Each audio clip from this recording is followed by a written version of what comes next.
স্বাগত খেলাযোগে আপনাদের সাথে আছি আমি Faim Rahman. Uttara milestone school and কলেজে হতাহতের ঘটনায় শোকে ছেয়ে গেছে দেশের ক্রীড়াঙ্গন। বিবৃতি দিয়ে শোক জানিয়েছেন বাফুফের সভাপতি তাবিদ আউয়াল। সন্ধ্যায় সাফ অনূর্ধ্ব 20 আসরে বাংলাদেশ নেপাল ম্যাচে ছিল 1 মিনিটের নীরবতা।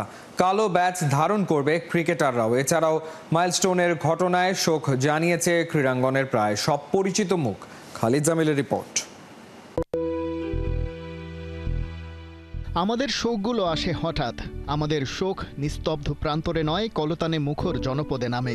আমরা স্তব্ধ হই বারবার। প্রার্থনাই এখানে শেষ সম্বল। মাত্র কয়েক ঘন্টা আগেও সব ঠিক ছিল। পারভেজ হোসেন ইমনের ভেতরে কাজ করছিল আগের রাতেই পাকিস্তানকে হারানোর উন্মাদনা। সেই সাথে প্লেয়ার অব দ্য ম্যাচ হওয়ার উত্তেজনাতে হয়তো ঘুমটাই ঠিকঠাক হয়নি। কিন্তু কে জানতো বেলা খানিকটা গড়িয়ে যেতেই সব মিথ্যে মনে হবে। মাইলস্টোন কলেজের উপর আছড়ে পড়ল এয়ারফোর্সের F-7 BGI ফাইটার জেট। মুহূর্তেই ঝলসে গেল সব স্বপ্ন পুড়ে ছাই। পারভেজ ইমনের কাছে তখন কেবল একটা কথাই সত্যি, মাইলস্টোনের জন্য প্রার্থনা। ততক্ষণে শোকের কালো চাদর ঢেকে ফেলেছে সারা দেশ। বাফুফে সভাপতি তাবিদ আউয়ালও ফেডারেশনের আনুষ্ঠানিক বিবৃতিতে জানিয়েছেন শোক। নিহত ও আহত যারা হয়েছে তাদের সাথে বাংলাদেশ বিমান বাহিনীর প্রতিও শোক ও সংহতি জানিয়েছেন এই ফুটবল সংগঠক। সিদ্ধান্ত হয় সাফ অনূর্ধ্ব 20 চ্যাম্পিয়নশিপের ম্যাচে 1 মিনিট নীরবতার আনুষ্ঠানিকতা।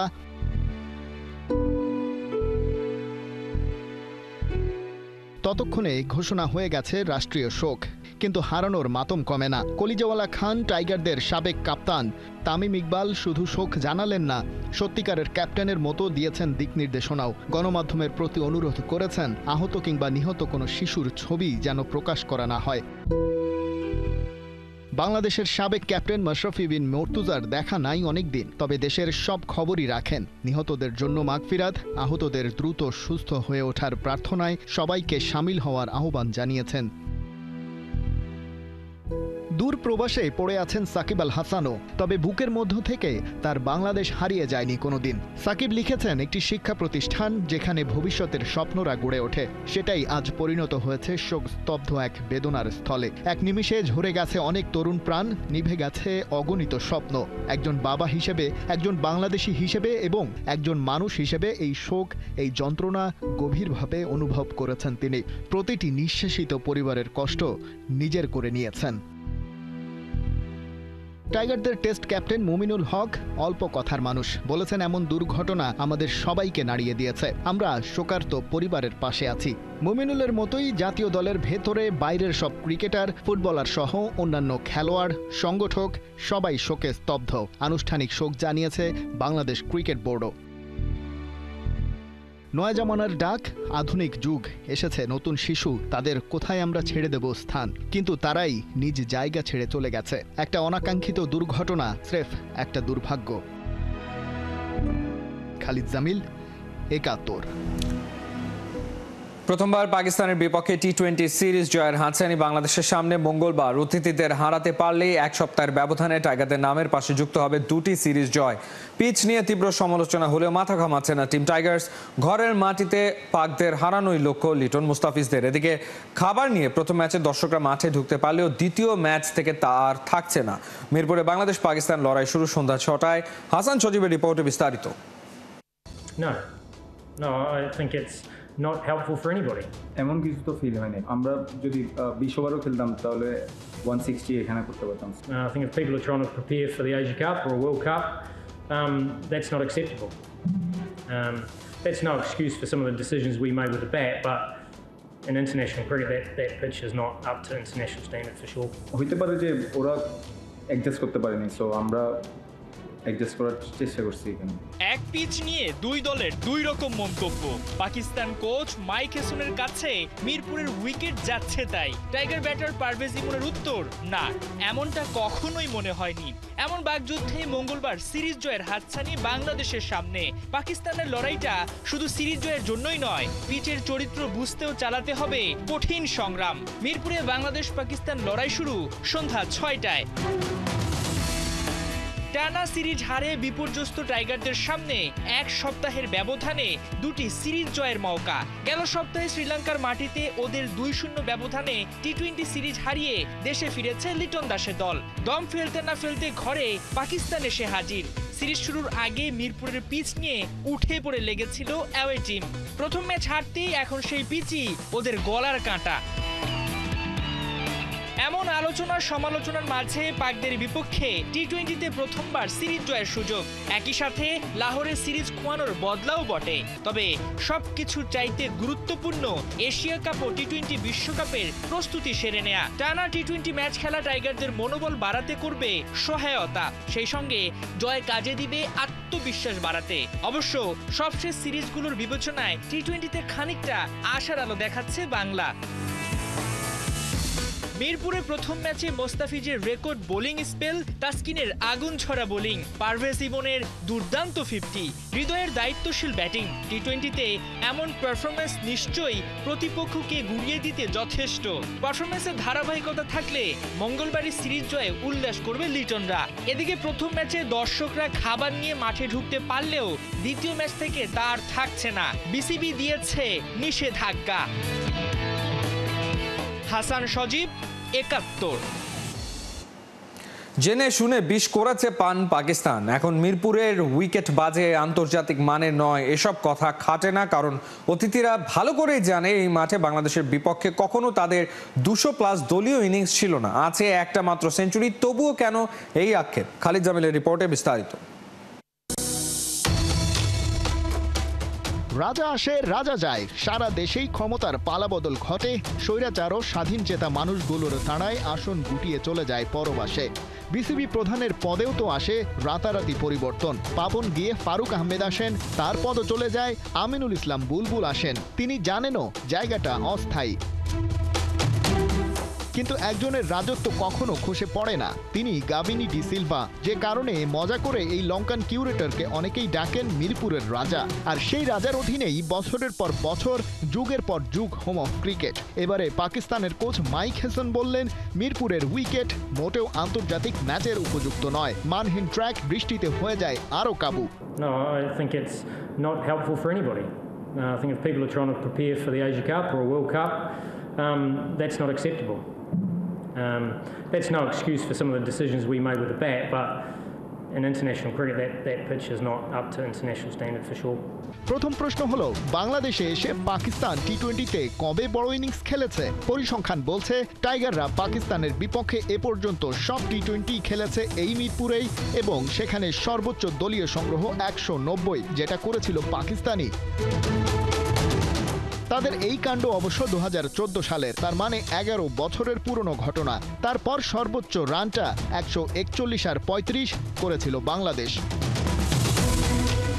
আরও মজার ব্যাপার, পাকিস্তান দল বাংলাদেশে খেলতে আসার এত বছর পার হলেও কেবল আহমেদ শেহজাদ ছাড়া মিরপুরের মাঠে টি-20তে বাংলাদেশ পাকিস্তান ম্যাচে কেউ কখনো সেঞ্চুরি করতে পারেননি। শুধু তাই নয়, দ্বিতীয় সর্বোচ্চ সরফরাজ আহমেদের, তিনি ছিলেন 58 রানে অপরাজিত, এর বেশি সুযোগই পাননি। এই মিরপুরে পাকিস্তান বাংলাদেশ টি-20তে 50 আছে সর্বসাকুল্যে 5টা, যার মধ্যে গেল ম্যাচে ইমনের একটা।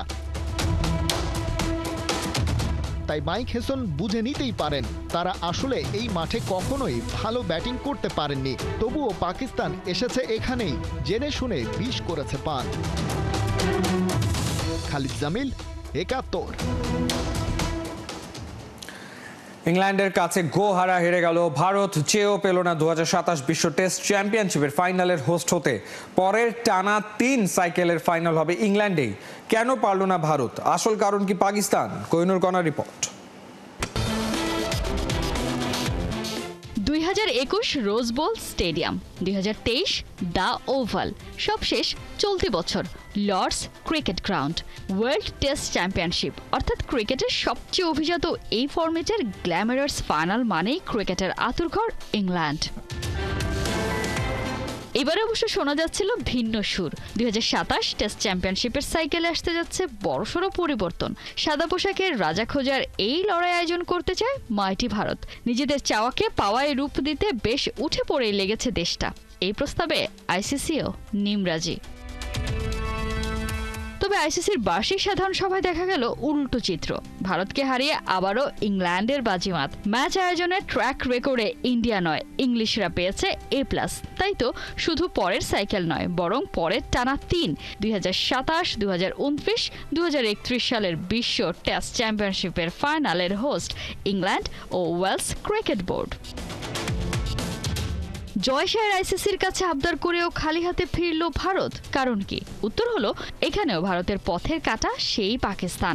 2008 সাল থেকে বন্ধ 2 দেশের দ্বিপাক্ষিক সিরিজ। পাকিস্তানে কোনো টুর্নামেন্ট হলে তা বর্জন করার হুমকি দেয় ভারত, যার জন্য আইসিসিকে বেছে নিতে হয় হাইব্রিড মডেল। 2 দেশের বৈরিতা এমন এক পর্যায়ে পৌঁছেছে এখন 2027 সাল পর্যন্ত পাকিস্তানও ভারতে কোনো টুর্নামেন্ট খেলতে যাবে না।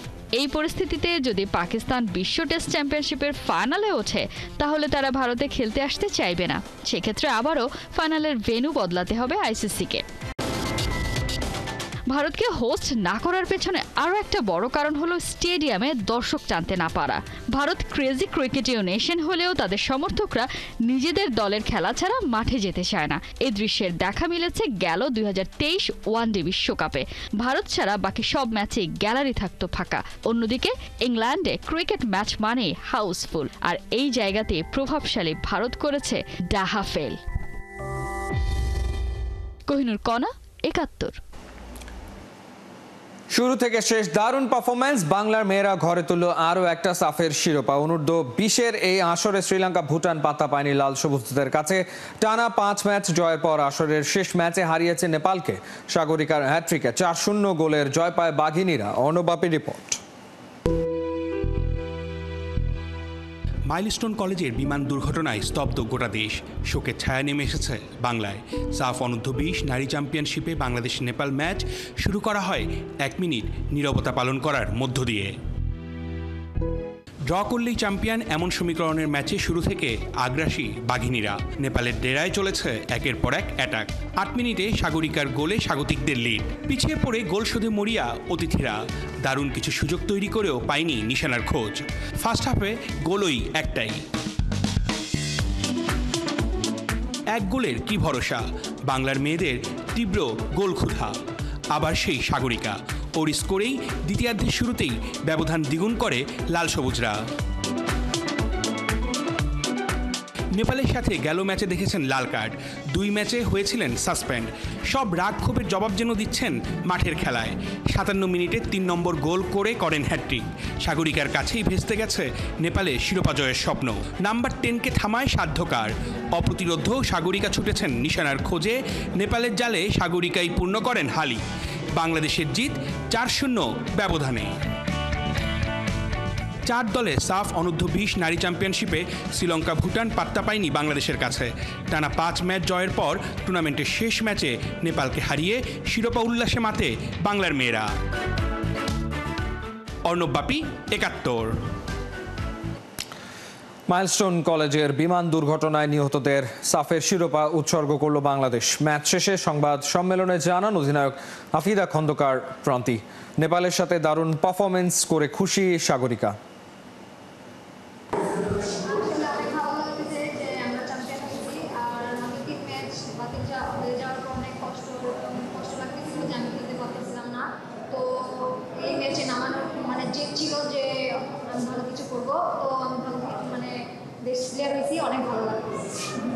আমরা আজকে মাঠে খেলতে আসার আগে আমরা একটা দুর্ঘটনার কথা শুনি। তো আমরা যখন মাঠে আসি তারপরে আমরা চিন্তা করি যে আজকে আমরা খেলবো তাদের জন্য, যারা নিহত হয়েছে বাংলাদেশ বিমান বাহিনী, তারপরে মাইলস্টোন কলেজের শিশুরা, যারা নিহত হয়েছে আহত হয়েছে তাদেরকে উৎসর্গ করবো আমরা আজকের এই জয়টা। তো এটা নিয়ে আমরা আজকে মাঠে নামছি। ইনশাল্লাহ আল্লাহর রহমতে আল্লাহ চাইছে দেখে আমরা আজকে পারছি এটা পূরণ করতে। আর আমি এর আগে বলছিলাম যে হাইয়েস্ট পয়েন্ট নিয়ে আমরা চ্যাম্পিয়ন হবো। ইনশাল্লাহ আমরা সেটাই পেয়েছি। ধন্যবাদ। সিজনের শুরুতে অলরেডরা দেখালো নিজেদের ক্যারিশমেটিক পারফরমেন্স। দিয়াগো জটার শোককে শক্তিতে রূপান্তরিত করে মাঠে নামে লিভারপুল। নুনেজের হ্যাট্রিকে স্টোক সিটির বিপক্ষে ম্যাচ জিতেছে 5-0 ব্যবধানে। যদিও নুনেজের লিভারপুল ছাড়ার গুঞ্জন চলছিল কয়েকদিন ধরে, তবে সব ছাপিয়ে এদিন এই ফরওয়ার্ড দেখালেন তার পায়ের জাদু। ম্যাচের 20 মিনিট না গড়াতেই অলরেডদের হয়ে জালে জড়ালেন 3 গোল।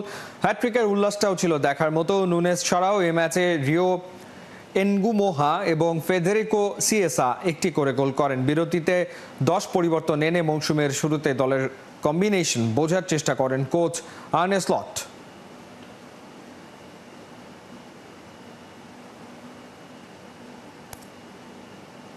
এ ছিল এই মুহূর্তের খেলাযোগে। সরাসরি সংবাদ অনুষ্ঠান দেখতে চোখ রাখুন ৭১-এর ফেসবুক পেজ এবং সাবস্ক্রাইব করুন ৭১-এর ইউটিউব চ্যানেলে। ৭১-এর সাথেই থাকুন।